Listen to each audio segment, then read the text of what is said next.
সাইরা, তুমি এখানে? তুমি কখন আসলা? আমি একটু আগে আসলাম, রুমে তোমাকে না পেয়ে খুঁজছিলাম তোমাকে। বোর হচ্ছিলাম রুমে, তাই। শপিং করলে?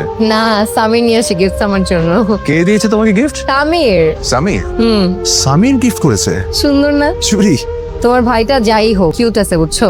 আগে ভাবতাম একটা বদ, আমার জন্য নিয়ে আসছে। তুমি কি এসব আসলে পরবা? হ্যাঁ, পরবো না কেন, শাড়ি তো পরতে ভালো লাগে আমার। তো পরলে আমাকে বলতে, তোমাকে নিয়ে আমি শপিং এ যেতাম। আমার তো মনে হয় না কোনো ব্র্যান্ড শপের হবে।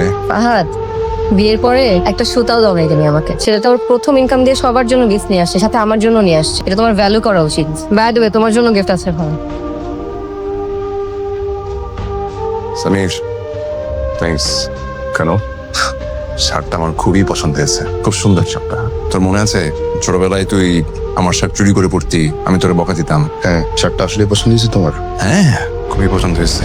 আমার ছোট্ট স্বামী বড় হয়ে গেছে, এখন নিজের টাকায় আমাকে শার্ট গিফট করে। আমি খুব খুশি। একটু বুকে আসবি, জড়াই দিলি তোকে।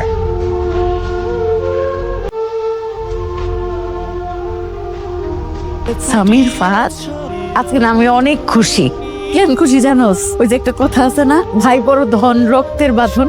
একটা মা তখন সবচেয়ে বেশি খুশি হয় কি ওই ভাইদের মধ্যে রক্তের বন্ধনটা আছে। সারাটা জীবন দুই ভাই মিলেমিশে থাকবি, পৃথিবীর কেউ তোদের কোনো কিছুতে হারাইতে পারবে না। করে কথা বলতে হবে তোমার মতো মানুষের সাথে। আমি জানি আমি অনেক বড় অন্যায় করেছি, অপরাধ করেছি। আমি জাস্ট আমার মেয়ের সাথে একটু দেখা করে চলে যাই। তোমার সাথে আমাদের ফারানা দেখা করবে না। যাও, বেরো বেরো এখান থেকে। ভাইজান, আমি সবকিছু বাদ দিলাম। একটা জিনিস তো মানবেন যে আমার মেয়ে এবং ওর উপর আমার অধিকার আছে, এবং সেই অধিকার নিয়ে আমি কারো মুখে টু শব্দ শুনবো না। আরে বাবা রে, অধিকার ফলে দিয়ে আসছো এত বছর পরে। হ্যাঁ, আচ্ছা ঠিক আছে, দেখি দেখি আমাদের মেয়ে তোমার সাথে কথা বলে না আমাদের সাথে থাকে। আপনি একটু ঠান্ডা হন। এই আজ তোমার একটা কথা বলবে না, একদম চুপ করো। ফারানা এদিকে আয় আয়। বাবা একটু বুঝ। বোমা চুপ করো, একদম চুপ করো। ফারানা, এই যে দেখ, এই লোকটা তোকে নিয়ে যেতে চায়। আয় হ্যাঁ, বল বল, তুই কি লোকের সাথে যাবি না আমাদের সাথে থাকবি? আমার সাথে থাকবি, বল। তুই আমার সাথে যাবি, চল। আপনি চুপ থাকেন মা, তুমি ভয় পাও না। তুমি বলো তুমি তোমার বাবার সাথে যাবা। হ্যাঁ হ্যাঁ, ও একটু ভয় পাবে না। এই যে এরা দেখছিস না, সবাই সবাই তোর সাপোর্টার। দেখি তোর রক্তের জোর বেশি না, আমার আত্মার জোর বেশি। আমি দেখি, যা যা, চলে যা। বাবার সাথে যাইতে চাও? যাও মা, যাও। কোথাও যাবো না মা। উত্তর পেয়েছিস? যা, চলে যা। তোর মতো অসভ্যের সাথে আমার মেয়ে যাবে। যা, চলে যা। আমার মেয়ে। দূরে দূরে পথে ঘরে। 12 বছর শুধু বেঁচে আছি তোমাকে একটা কথা বলার জন্য। সরি ফাতিমা, একটা ভুলের জন্য না, আমার অসংখ্য ভুলের জন্য আমি তোমার কাছে ক্ষমা চাই। আমি জানি তুমি যখন কাঁদতে, আমি তখন নিজেকে নিয়ে ব্যস্ত ছিলাম। তুমি যখন আমার জন্য অপেক্ষা করতে, আমি তোমার কাছে আসি নাই। আজ এসেছি শুধুমাত্র তোমার কাছে ক্ষমা চাইতে। তুমি ক্ষমা না করলে আমার মরেও শান্তি দেয়। সাইরা, সাইরা, হোয়াটস আপ? For you. তোমার জন্য। For me? হুম। তুমি আমার জন্য ফুল নিয়ে আসছো? আমি কি তোমার? গরম পানি দিব? না, লাগবে না। কি করে ঠান্ডাটা লাগলো? আসছিস তো? বুঝতে পারছি। অবশ্যই আদা খাতো, গরম পানি করে দিচ্ছি। হ্যাঁ, সামির, তুমি খুব লাকি। মায়ের মতো একজন ফুপু পাইছো। কয়জনের ভাগ্যে এরকম ফুপু থাকে? একটু কাশছো আর সাথে সাথে তোমার জন্য আদা নিয়ে আসছে। So lucky. আমার ফুফু কোলে করে আমাকে বড় করছে, তো তাই আমাকে একটু বেশি ভালোবাসে। আমার ফুফু খুব ভালো। তো এত ভালো একজন ফুপুর জন্য যদি ভালোবাসাই থাকে, তখন ফুপার সাথে ফুপুকে ঠিক করে দিচ্ছ না কেন? বাবাকে বলতেছো না কেন? আমি তো চেষ্টা করলাম, ওকে তো নিয়ে আসছিলাম বাসায়। তো তুমি একবার চেষ্টা করলে হবে? বাবাকে বারবার বলতে হবে, যে পর্যন্ত রাজি না হয় সে পর্যন্ত বলতে হবে। পাপাকে তো জানো না, উনি এমনিতে একটু ঠান্ডা মানুষ, দেখে বোঝা যায় না। ওনার মাথা কিন্তু প্রচন্ড গরম। আমি যদি কথা বলি আমাকে বাসা থেকে বের করে দিবে। দেখো, আমি জানি না ফুপু আর ফুপার মধ্যে কি হয়েছে, আমি জানতেও চাই না। কিন্তু ফুপা যে ভুলটা করছে সে সেটার জন্য রিয়েলাইজ করতেছে। একজন মানুষ যদি ভুল করে রিয়েলাইজ করে সরি ফিল করে, তাহলে না সেই মানুষটাকে ক্ষমা করে দেওয়া উচিত। প্রত্যেকটা মানুষ একটা সেকেন্ড চান্স ডিজার্ভ করে। যাও, এই কথাটা আব্বাকে বলো। আমি বলবো? হ্যাঁ, তুমি বলবা, আমার কথা আব্বা শুনবে। যাও, আদা খেয়ে বলাটা আরাম লাগতেছে। বাবা, আই এম সো সরি। আমি জানি আমি তোমাকে বাদ দিয়ে মামাকে বেছে নিয়েছি, তাই হয়তো তুমি আমার উপর রাগ করেছো, তাই না?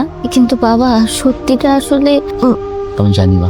হ্যাঁ বাবা, তুমি জানো না বাবা, তুমি আমার শেখো। কিন্তু মামা আমাকে কখনো তোমার অভাবটা বুঝতে দেয়নি। আমি যখন অসুস্থ হয়েছি তখন আমার মাথায় হাত রেখেছে, স্কুলের প্রথম দিন স্কুলে নিয়ে গিয়েছে। তুমি সবসময় তোমার জায়গাটা পূরণ করে দিয়েছে আমার কাছে, আমাকে কখনো তোমার অভাবটা বুঝতে দেয়নি। বাবা, আমি অনেক একা ছিলাম, যাকে পাশে পেয়েছি তাকে বিশ্বাস করতে শিখেছি। মামা সবসময় আমার পাশে ছিল, সেই জন্য তোমাকে বাদ দিয়ে মামাকে বেছে। একদম ঠিক কাজটা করেছিস বাবা, আমার খুব চিন্তা হচ্ছিল যে আমি তোমাকে বাদ দিয়ে মামাকে বেছে নিয়েছি, সেজন্য হয়তো তুমি আমার উপর অনেক রাগ করেছো। তো বাবা, তুমি তো আমার বাবা, অনেক দিন তোমাকে ছাড়া থেকেছি, আমি আর তোমাকে ছাড়া থাকতে চাই না। বাবারা কখনো মেয়ের উপর রাগ পুষে রাখে না। তুই শুধু আমার পাশে থাক, তাহলে আমার আর কিছু লাগবে না, কিচ্ছু না। জামশেদ ভাই ফাইলটা একটু চেক আউট করে। ইরাজি কি খবর? জি ভালো। কি খাবে, চা না কফি? কিছু খাবো না, আপনি ফাইলটা চেক আউট করে দিলে আমার খুব উপকার হয়। তা দিচ্ছি, কিছু তো খাবে। Thank you. আপনি একটু কাজে মনোযোগ দিলে ভালো হয় ভাইয়া। ও আমি বললে তো খাবে না, এখন যেটা ফাহাদ বলতো তার তুই কি খেতে? কি জামশেদ ভাই, বাদ কি বলতো? মীরা কি খবর তোমার? জি স্যার ভালো। আমাদের জামশেদ ভাইকে চেনো? আরে জামশেদ ভাই হলো আমার খুব কাছের বড় ভাই। এই যে আইসি গ্রুপ, এটা কিন্তু ওনার হাত ধরে, মানে আমি আর জামশেদ ভাই কিন্তু একই সাথে এই কোম্পানির শুরু থেকে আছি। আজকে যদি এই কোম্পানির নাম আইসি গ্রুপ না হয়ে গ্রুপও হতো, তাহলে কিন্তু কোনো অসুবিধা হতো না। এতটা এফোর্ট উনি এই কোম্পানিতে দিয়েছে। স্যার বাসায় এত ঝামেলা, মানে একটা মুহূর্তের জন্য ওই বাসায় আমার ভালো লাগে না। আমার সামটাইমস আই ফিল লাইক যে আমার যেদিকে দুচোখ জামে চলে যাবে, লাইফটা ভালোই লাগছে না। কিন্তু ফাহাদ, আমি তো মনে হয় কথাটা বলার উচিত হয়নি স্যার ম্যাডাম। এই যে কথাগুলো বলার কারণে তোমার ফ্যামিলি লাইফে ডিস্টার্ব হচ্ছে। না না ভাই, আপনি ঠিক আছে। ফাহাদ তুমি কিচ্ছু টেনশন করো না, আমি দেখতেছি। স্যার ম্যাডামকে এখন থেকে আমি কিচ্ছু বলবো না, তুমি লাইফটা এনজয় করো, ঠিক আছে? ইটস ওকে ভাই। রুমে আসেন ভাই, আমি আসবো, লাঞ্চ করবো একসাথে। আসতেছি।